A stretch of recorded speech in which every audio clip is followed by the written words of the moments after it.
They say power can make even good people do bad things. In hidden places where people trick each other, a man named Keith Raniere came into the picture. He made a tricky plan using power and lies. This is the story of Keith Raniere. Join us as we delve into the mysterious saga of Keith Raniere and the NXIVM group, discovering the surprising facts behind one of America's most confusing mysteries. Keith Raniere was born on August 26, 1960, in Brooklyn, New York. He was the only child of James Raniere. When Keith was 5, his family moved to Suffern, New York. His parents separated when he was 8 years old. Raniere attended Suffern High School for 9th grade before transferring to Rockland County Day School. He completed his education in June 1978, just before turning 18. In 1982, he graduated from Rensselaer Polytech Institute with a GPA of 2.26, passing just barely and failing many classes. Following graduation, he worked as a computer programmer for the New York State Division of Parole. In the 1980s, Raniere worked with Amway, a network-based product-selling company. In 1990, he founded his own network company, Consumers Byline Inc., CBI, offering discounts for bringing in new members. Tony Natalie became a top CBI seller after meeting Raniere at a meeting. She moved closer to him in Clifton Park, New York, ending her marriage. After that, Natalie and Raniere were in a relationship for the next 8 years. In 1993, CBI faced issues, leading to investigations in 20 states. New York State sued, likening CBI to a pyramid scheme. In 1994, Raniere launched National Health Network, a vitamin-selling venture, but it failed in 3 years.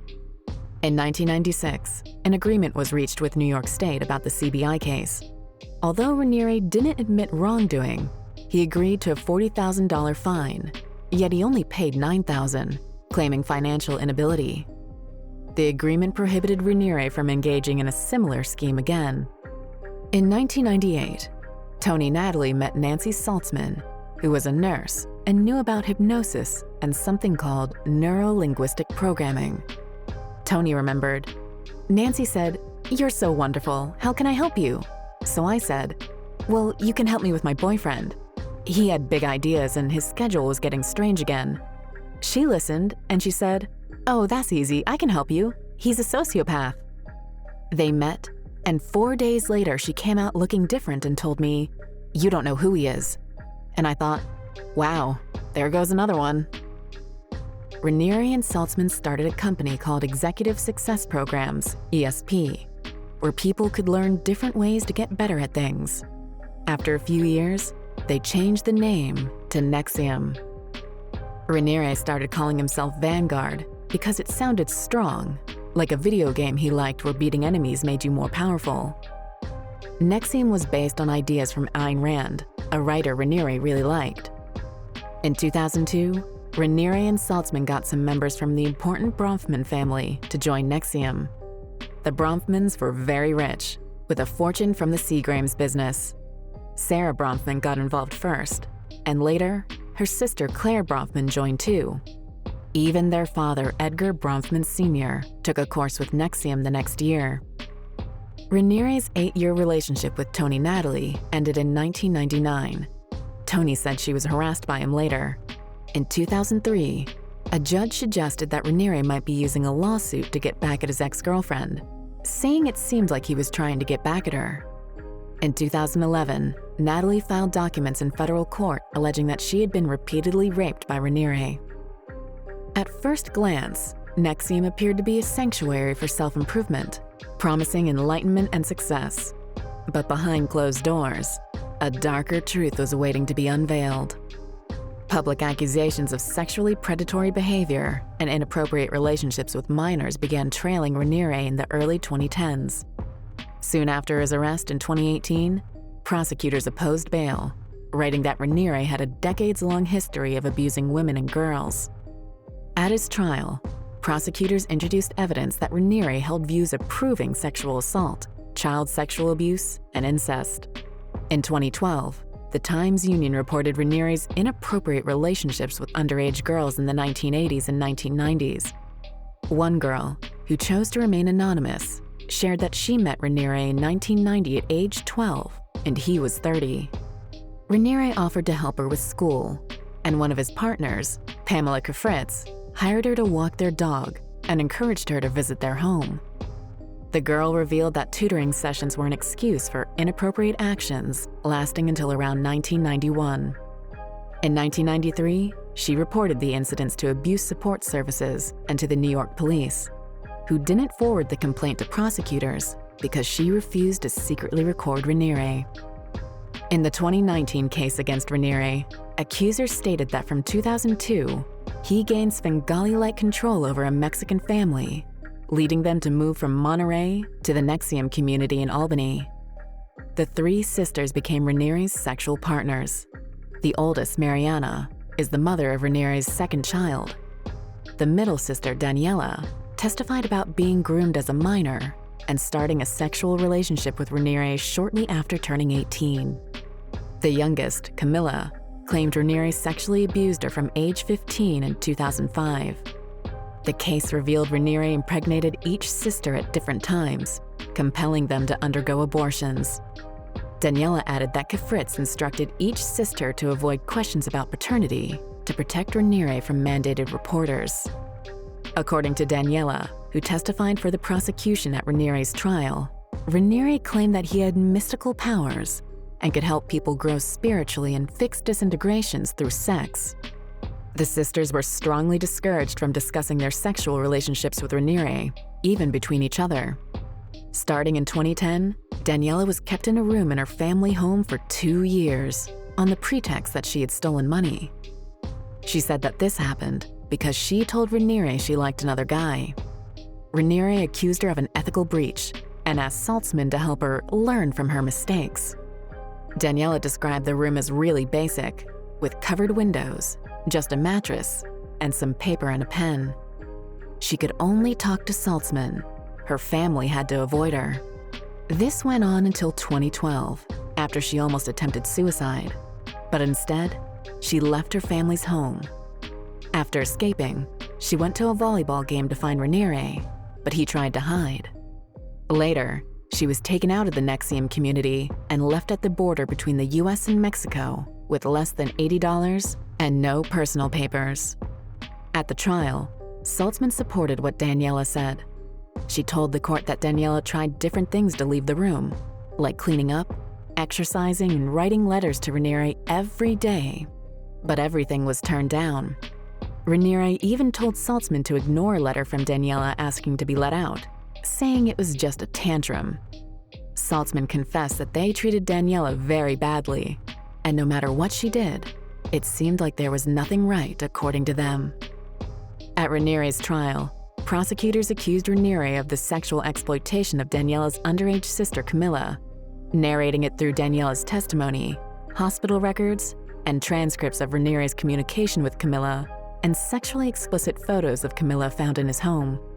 Prosecutors also introduced WhatsApp messages between Raniere and Camilla, which showed that Raniere considered her as his slave and tasked her with finding more sex slaves, which Raniere calls successors and expresses a preference for women shorter than him, younger, and virgins. While Camilla did not testify during the trial, she confirmed the sexual abuse at Raniere's sentencing in her victim impact statement.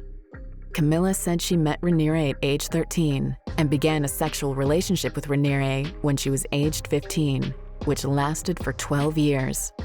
The abusive relationship with Raniere continued into her adulthood, where his control and demands led to her developing an eating disorder, self-harming, and attempting suicide.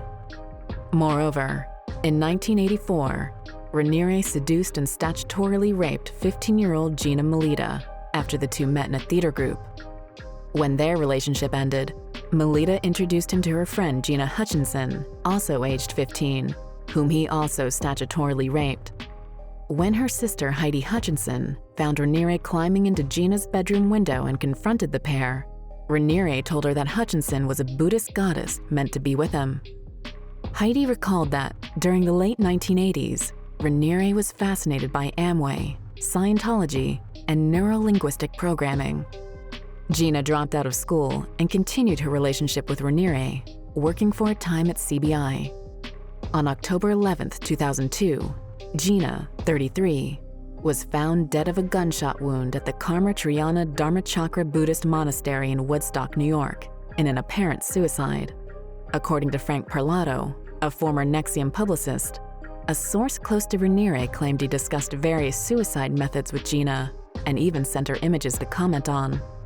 Raniere would often take her to movies with suicide scenes and question if suicide could ever be justified. Allegedly, when Raniere found out Gina had another boyfriend, he said she had to ascend to the level of a goddess by leaving her body. Kristen Snyder, a 35-year-old environmental consultant, paid $7,000 for a 16-day ESP course in Anchorage, Alaska in November 2002. In January, she visited Raniere and other NXIVM leaders in Albany. Snyder's mother noted her daughter believed she had caused the Columbia shuttle disaster and thought highly of Keith. Snyder signed up for a second ESP course in Anchorage and, on the 10th day, claimed to be pregnant with Raniere's child. She disappeared after this session, leaving a note expressing feeling brainwashed and her internal organs rotting.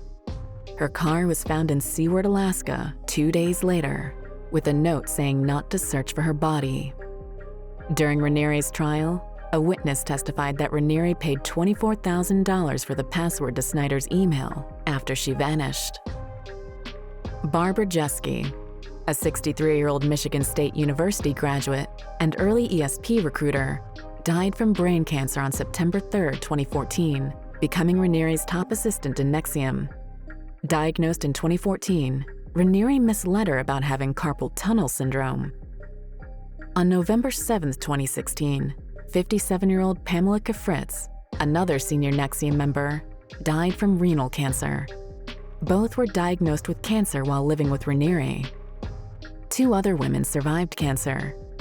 After Kafritz's death, Raniere and others used her identity and credit card, charging over $300,000.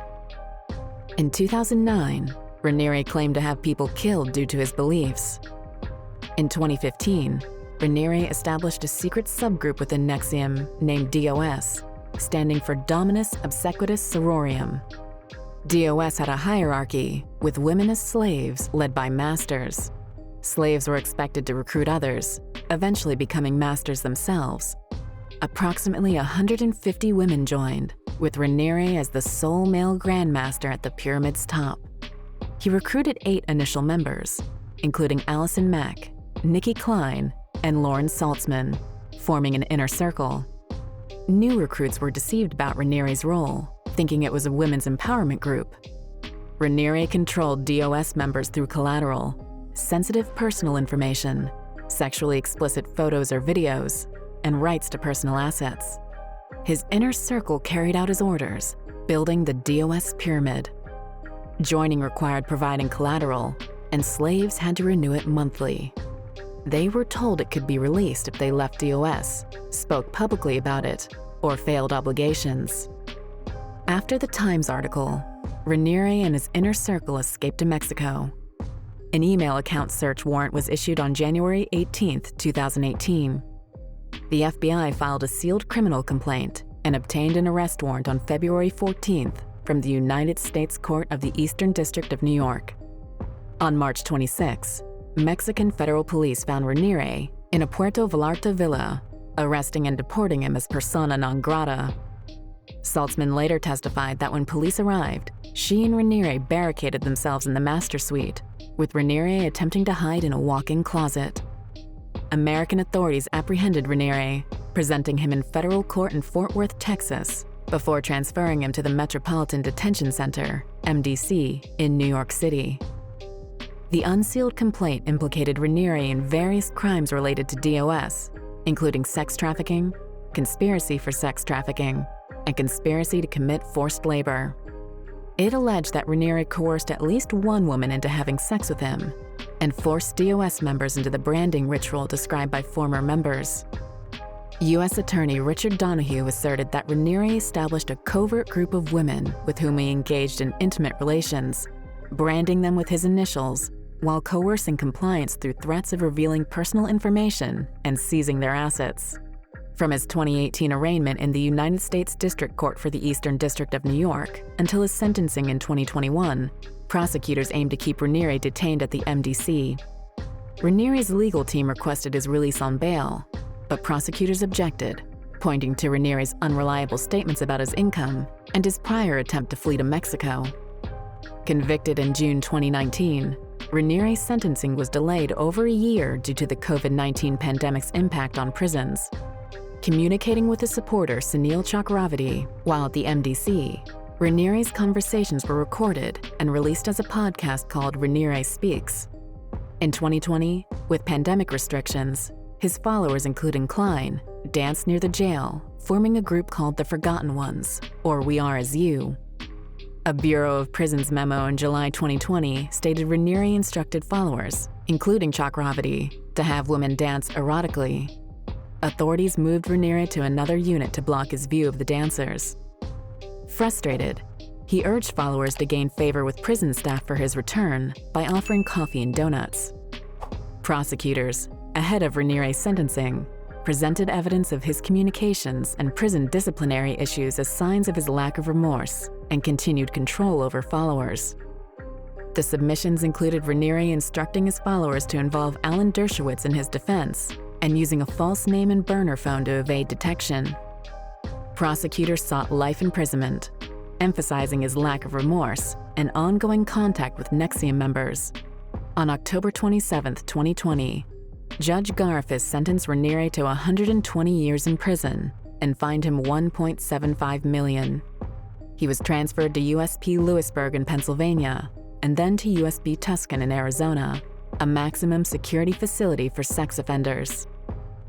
On July 20, 2021, Raniere, appearing virtually, faced a restitution hearing.